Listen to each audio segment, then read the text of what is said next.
Welcome to the Ultimate Beginner's Guide to GEX. In this video, you'll understand gamma exposure from the ground up, without prerequisites and without unnecessary complexity. Gamma exposure, or GEX, is one of the most important yet largely unknown forces in modern markets, especially among retail traders, because it explains how price behaves and how it is likely to behave, not just where it has been, as is the case with traditional technical analysis. In other words, traditional technical analysis is like driving while occasionally checking the rear view mirror. It provides valuable context about where you have been, but staring at it for too long can cause you to lose sight of what's ahead and crash. Gamma exposure, by contrast, is like understanding how the road ahead is shaped. More specifically, gamma exposure reveals when and where price action is likely to be mean reverting or trending, how dealers actually shape liquidity and volatility across markets, why price can reverse sharply with no obvious fundamental catalyst, and a forward-looking mechanical form of support and resistance, fundamentally different from the backward-looking behavioral support and resistance used in traditional technical analysis. Once you understand gamma exposure, many market behaviors that appear random suddenly become structurally coherent. Beyond explaining the theory of how all this works, I will also give you actionable tools so you can use gamma exposure to your advantage as a retail trader. Before we proceed, please consider clicking the like button and subscribing to the channel if you haven't already. That helps YouTube understand that this video is relevant to other traders as well. Understanding gamma exposure requires some basic knowledge of options, so I will provide an introduction with the necessary concepts. If you already understand how options work, you can skip to the next chapter. An option is a derivative, meaning that its value is derived from and directly linked to another financial instrument called the underlying asset. For example, SPX options derive their value from the S&P 500 index. The SPX option is the derivative, and the S&P 500 index is the underlying asset. That's really important because we're going to talk about the relationship between options and the underlying asset a lot in this video. An option can be simply defined as a contract that gives the holder the right but not the obligation to buy or sell the underlying asset in the future at a fixed price. Let's unpack this statement so there is no confusion later. The right but not the obligation means the holder can choose whether to exercise the contract depending on market conditions at the expiration date of the option. That freedom of choice is why it's called an option. To buy or sell the underlying asset means that the type of option the holder buys gives different rights. Buying a call option gives the right to buy the underlying asset. Buying a put option gives the right to sell the underlying asset. In the future means that the right to buy or sell the underlying can be exercised at a predetermined future date. European options are exercisable only at expiration, while American options are exercisable at any time up to and including expiration. At a fixed price means the option holder has the right to buy or sell the underlying at a predetermined price called the strike price, at or before expiration depending on the option style. For example, if you buy an European call option with a strike price of 100 and an expiration 30 days from now, you can exercise the option at expiration to buy the underlying asset at $100 if the market price at expiration is above $100. Buying an option is similar to buying insurance. You pay a premium today to secure protection in the future against unfavorable price movements of the underlying asset. When you buy options, you pay the option premium, which is simply the option price times the option multiplier, which is usually 100. The easiest way of understanding how this works is with a practical example. Let's imagine that you bought call options that were priced at $2 with a multiplier of 100, a strike price of $90, and expiration a month from now. With an option price of $2 and a multiplier of 100, the option premium is $200. This is your insurance policy. If the underlying price is at an unfavorable point 30 days from now, your loss is limited to $200. It's easier to understand this by looking at the payoff diagram of a long call option. In the y-axis we have the P&L, and in the x-axis we have the underlying price. Let's say that at the expiration, the underlying price is $80. In that case, it doesn't make sense to exercise the option because you bought the right to buy the underlying asset at $90. It doesn't make sense to buy high at 90 and sell low at 80. In that case, your loss would be the premium you've paid. Notice that your loss is the same if the underlying price is 80 or if it is 10, for example. It doesn't matter. However, notice that above the strike price, your potential reward is uncapped and rises linearly. For example, if at expiration the underlying price is 100, it does make sense to exercise the option. You bought the right to buy the underlying at $90, so you buy at 90 and sell it immediately at the current price of 100, therefore generating a profit. So you buy a call option if you believe that the underlying price will be above the strike at the expiration, for example. Buying a put is the same thing, but you expect that price will be below the strike at the expiration. This leads us to the concept of moneyness of an option.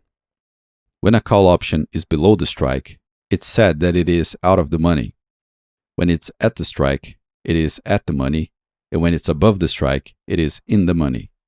These terms describe whether the option has intrinsic value, that is, whether exercising the option would currently be worthwhile.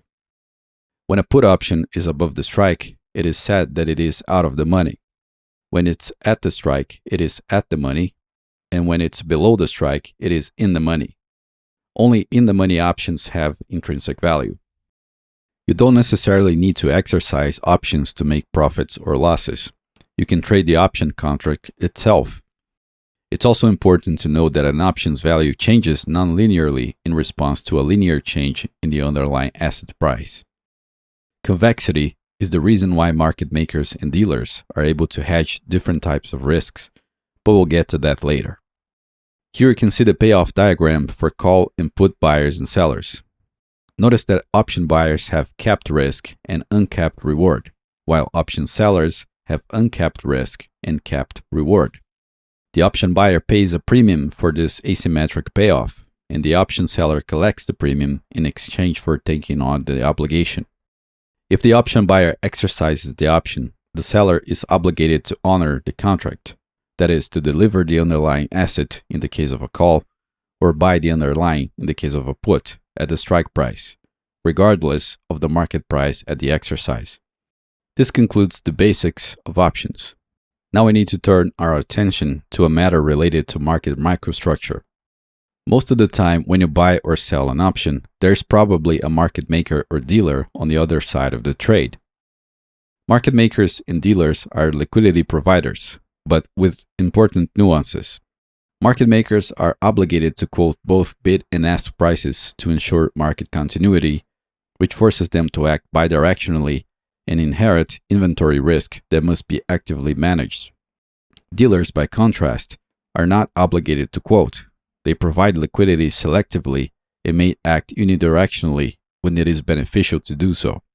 When we talk about gamma exposure, we are talking about option dealers' net gamma exposure, which may include market makers when they are acting as dealers.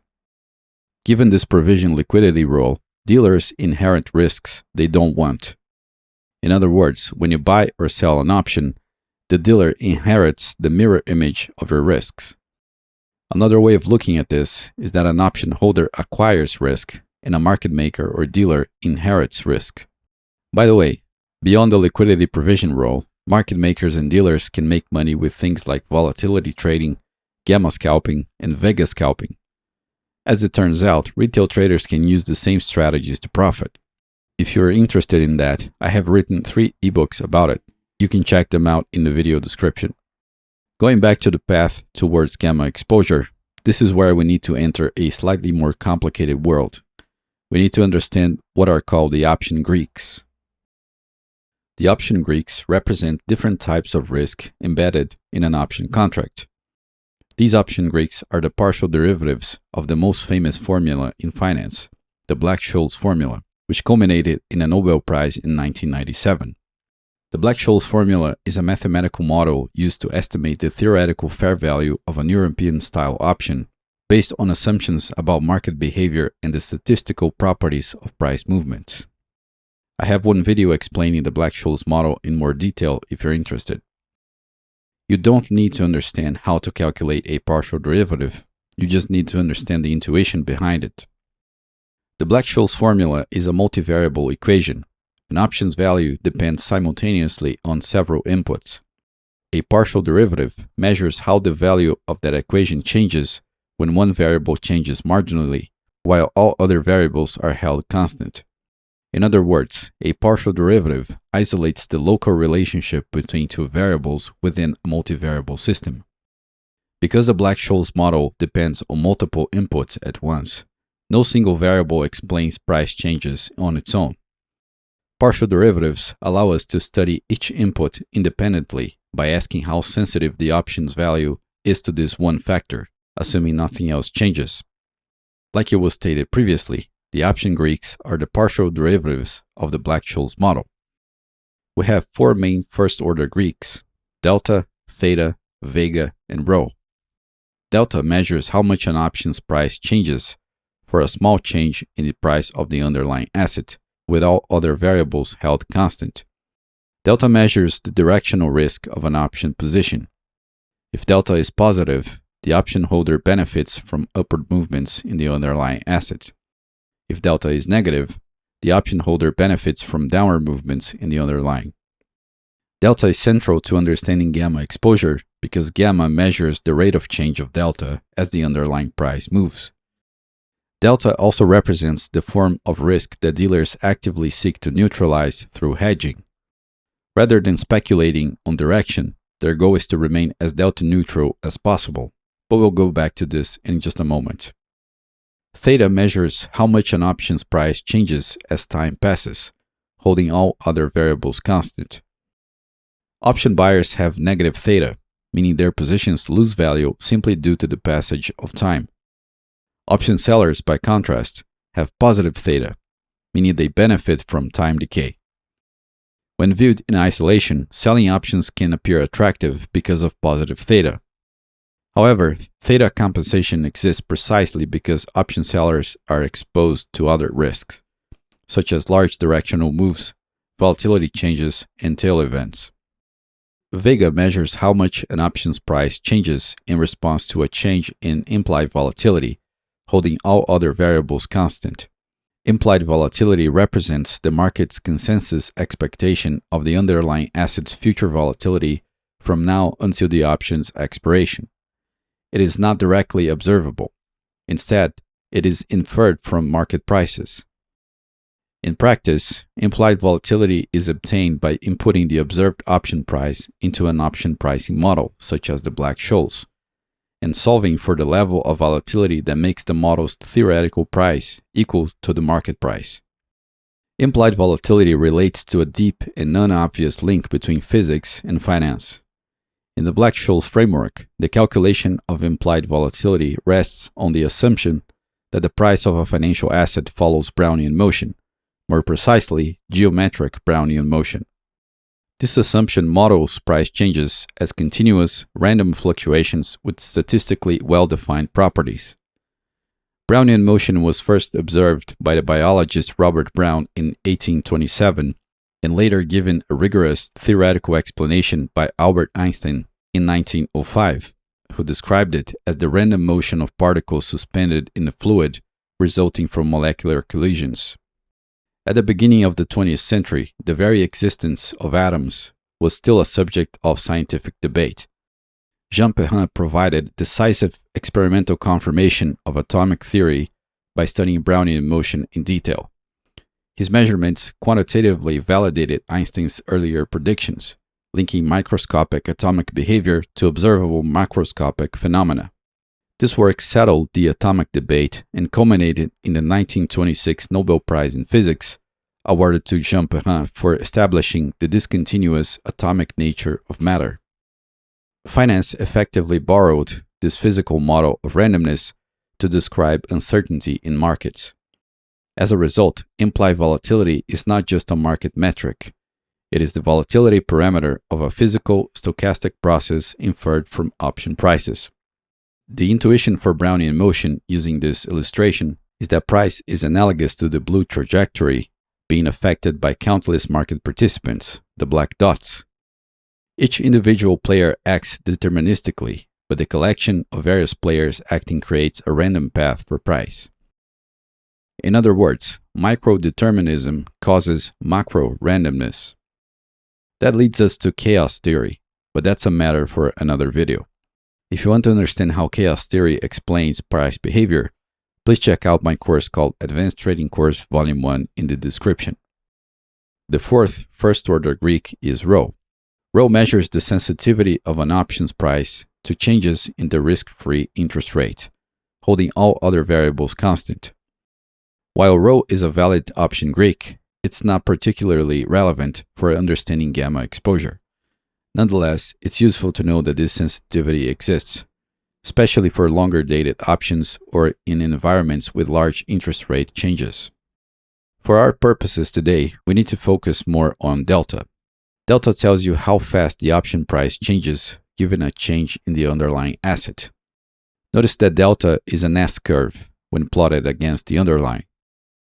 Delta accelerates towards the strike, and after the strike, it slows down. This is crucial for the understanding of gamma. Gamma is what is known as a second-order Greek.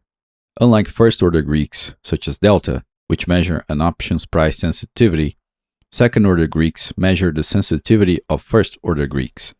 Specifically, gamma measures how delta changes as the price of the underlying asset changes. If we look at a graph of gamma against the underlying price, we can tell how delta accelerates until the strike, which is where it peaks, and then decelerates. If delta represents an options price velocity with respect to the underlying asset, then gamma represents the acceleration, the rate at which delta itself changes as the underlying price moves. In practical terms, delta describes the directional exposure of an option position, while gamma describes how quickly that directional exposure changes as the underlying price moves. Delta risk can be hedged by trading the underlying asset. Gamma risk cannot be neutralized, only managed.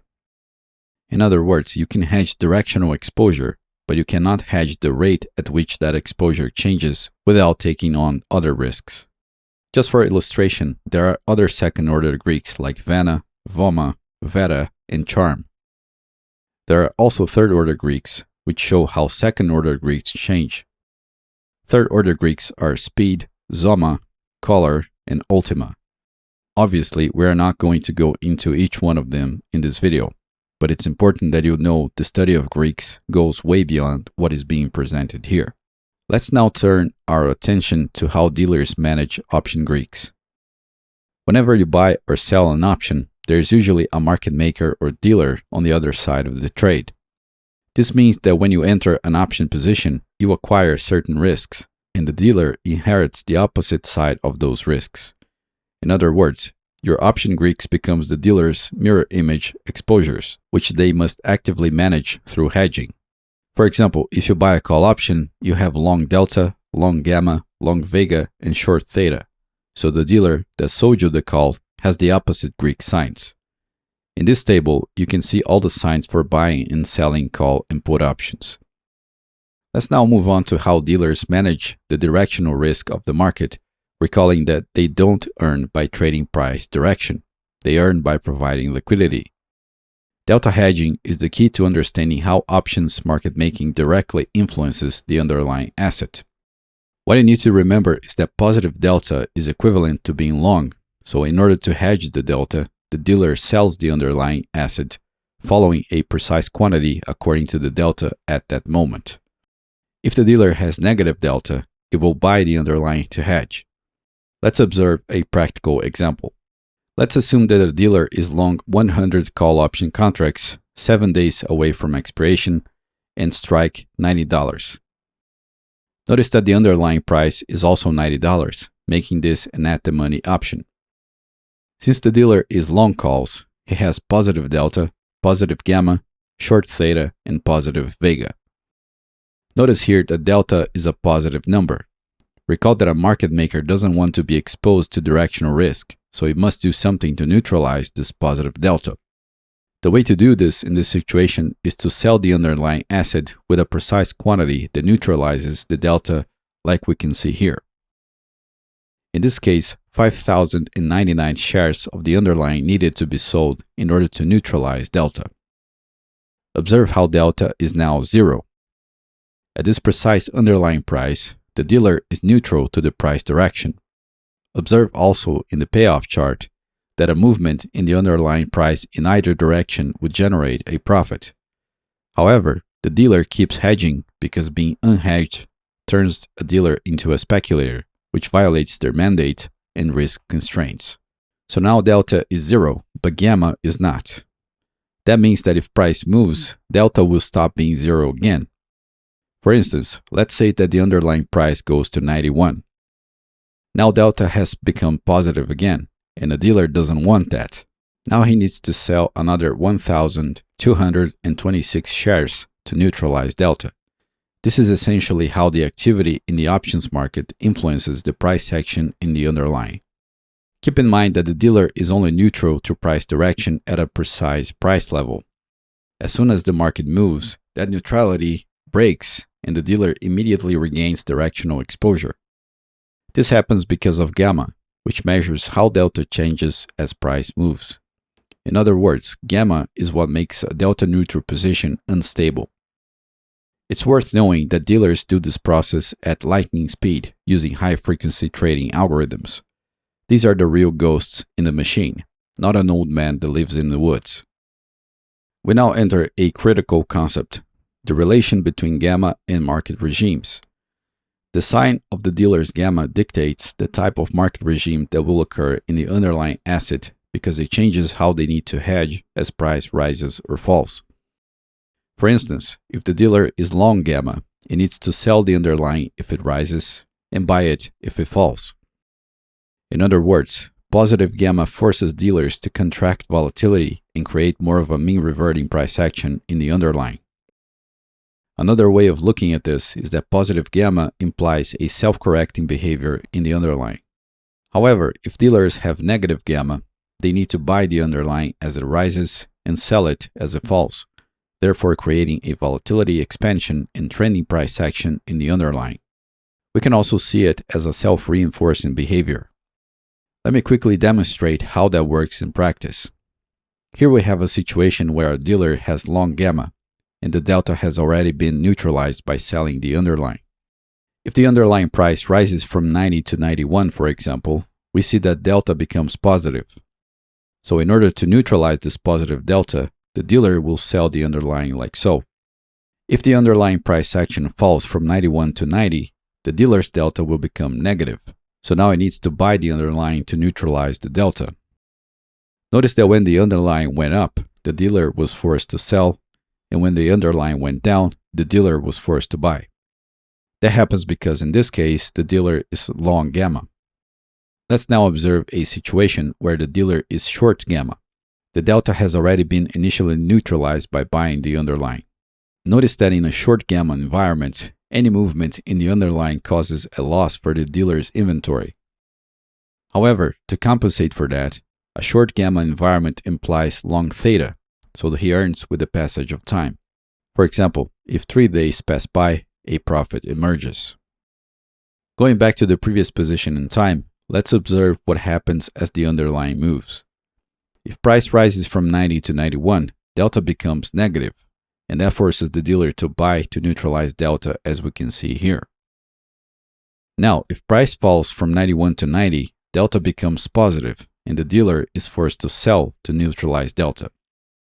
In other words, in a short gamma environment, dealers need to buy as price rises and sell as price falls, therefore creating a self-reinforcing price behavior in the underlying. It's also worth noting that the effect of GEX is influenced mainly by 2 factors, time to expiration and moneyness. The closer an option is to expiration and the closer it is to the strike, the stronger the effect. For example, here we have an option 23 days away from expiration. Observe how gamma changes over a wide range of prices, peaking at around 700 in this case. If we bring this option to 1 day to expiration, now gamma concentrates in a narrow price range around the strike, and it peaks much higher at around 3,000. The effects of option GEX become extremely powerful locally when an option is close to expiration and the underlying price is near the strike. This is why 0 DTE options dominate intraday flow. 0 DTE options are contracts with 0 days remaining until expiration, meaning they expire at the end of the current trading session. 0 DTE options dominate intraday trading activity for a simple reason. As expiration approaches, near-the-money options exhibit extreme sensitivity to price changes. This amplifies the Greeks, particularly gamma, creating conditions in which dealer hedging flows can dominate intraday price action. Now we can finally move on to the concept of gamma exposure, or GEX. GEX is the net gamma exposure of dealers across all options positions. This aggregate exposure ultimately influences how price behaves at a market-wide level. GEX is not a single number. It varies by strike, and each strike contributes differently to the market's overall gamma exposure. So GEX is usually displayed by strike. There are many different ways of using gamma exposure in trading, but in this video, we'll focus on what is called call resistance and put support. There are different platforms you can use to access gamma exposure, the most famous being Spot Gamma, but we are going to use a platform called MentorQ. Both platforms can be integrated with TradingView, by the way. Let's begin first by understanding the mechanics of the call resistance. Call resistance is a strike where call-related gamma exposure is maximized, resulting in strong dealer hedging feedback that constrains upward price movement near the level. Using MentorQ's graph, where we have GEX in the x-axis and strike in the y-axis, the call resistance is the largest green bar. Gamma exposure is positive at a call resistance because dealers are net long gamma there, implying that non-dealer participants are net option sellers at that strike, supplying options to dealers. At strikes with concentrated gamma exposure, dealer hedging flows can become strong enough to dominate short-term price dynamics in the underlying. Recall that gamma is the rate of change of delta, so when gamma is concentrated, delta changes quickly, forcing dealers to hedge more aggressively. There are two things that can happen at a call resistance: a rejection and a breakout. Let's first look at the call resistance rejection. When price moves into a strike with concentrated gamma, such as a call resistance, delta begins to change very quickly. Dealers must rebalance their hedges at an increasing pace, and this hedging flow manifests as mechanical selling pressure in the underlying in the case of a call resistance. Like it was demonstrated before, in a positive gamma environment, dealers must sell as price rises. Recall once again that gamma is simply how fast delta changes. So as price approaches a call resistance, dealers need to sell the underlying aggressively in order to stay delta neutral. This is why I said in the beginning that GEX provides a type of mechanical support and resistance, unlike the behavioral support and resistance of technical analysis, which exist mostly because of the self-fulfilling prophecy effect. Institutional and retail traders can use call options to gain bullish exposure. As price nears the strike, long call holders frequently monetize their positions by selling those calls back to dealers. This increases the dealer's long call inventory, therefore raising the dealer's net positive delta and forcing additional delta neutral hedging through selling of the underlying. This is the second factor that reinforces the strength of a call resistance. When new call demand or bullish positioning fails to emerge above the call resistance, gamma-driven dealer hedging becomes dominant in the underlying. As a result, price frequently rejects the level. In a price chart, this simply looks like price action respecting a resistance line. Here's the peculiar thing about this. Call resistance levels often align with prior highs and round numbers. This happens because call buyers frequently select strikes that coincide with prior highs, expecting to monetize their call positions as price moves into the strike area. So the behavioral expectation of traders ends up creating a mechanical pressure from the dealers in the underlying. Traders who are unaware of option mechanics and gamma exposure can still end up exploiting these levels. The limitation is that they often rely on naive or incomplete explanations for why the levels work. So technical analysis often functions as an instrumental explanation. It works operationally even when the underlying causal mechanism is misunderstood by who is using it. In other words, an ICT trader can trade a call resistance successfully without knowing it is a call resistance, because the technical analysis heuristic works, while the explanatory story attached to it remains disconnected from the actual market mechanics. What matters in trading is not whether the explanation is true, but whether the heuristic consistently aligns with the forces driving price. This is why things like ICT and the rest of technical analysis, for that matter, still survive. A car works whether or not you understand the mechanics of the car. Misunderstanding why it works doesn't stop you from going from A to B. The problem arises when the wrong explanation is mistaken for a complete understanding and used to generalize beyond the situations where the two actually works. Treating a useful heuristic as a true explanation creates fertile ground for conspiracy theories and prescriptive beliefs about market behavior, while removing any internal mechanism for error detection. This is why some traders believe that ICT coded the algorithm behind price movements. They don't understand how algorithms really work in the market, but at the same time, they can make money using some technical analysis heuristic they learned from ICT, and that was not actually created by ICT. Going back to what really matters, we have three main drivers for a call resistance rejection: high positive gamma hedging pressure, retail and institutional profit taking, and the behavior layer we just talked about. If these conditions are met, we have a mechanical resistance level. Let's quickly observe an example of that in a price chart. Here we have a red line represent a call resistance, a 0 DTE call resistance, and a gamma wall. A gamma wall is simply a strike with concentrated gamma. A call resistance is a special type of gamma wall driven mostly by call options. The workings of the call resistance become immediately obvious once we look at the chart. It is precisely the level where a triple top occurred. In this sense, you can use these gamma levels as an extremely strong confirmation for a simple chart pattern if you decide to trade that sort of thing. This is where two completely different worlds align. However, when new call demand emerges near call resistance, dealers are forced to sell calls to retail and institutional traders. If this flow is strong enough, dealer positioning can flip from positive to negative gamma. Once this gamma flip occurs, dealer hedging becomes destabilizing rather than suppressive, enabling a breakout and allowing the former call resistance to act as support. This is what happens in a call resistance breakout. A call resistance breakout occurs when new call demand from retail and institutional players overwhelms existing dealer inventory. Dealers are forced to sell calls, increasing their short call exposure. If this flow is strong enough, dealers transition into a net short gamma regime, causing hedging flows in the underlying to amplify price movement rather than dampen it. In this situation, the call resistance switches from being a structural ceiling and becomes a structural floor, just like a standard support and resistance level. Here we can see a clear example of this. Notice how price aggressively breaks the call resistance level and remains above it, as if it was a structural floor for the remaining price action. Let's now see the mechanics of a put support, which boils down to two scenarios: the bounce and the breakdown. Let's begin with the bounce. When price moves into a strike with concentrated negative gamma, such as a put support, delta begins to change very quickly. Dealers must rebalance their hedges at an increasing pace, and this hedging flow manifests as mechanical selling pressure in the underlying. Like it was demonstrated before, in a negative gamma environment, dealers must sell as price falls. That accelerates price action towards the put support.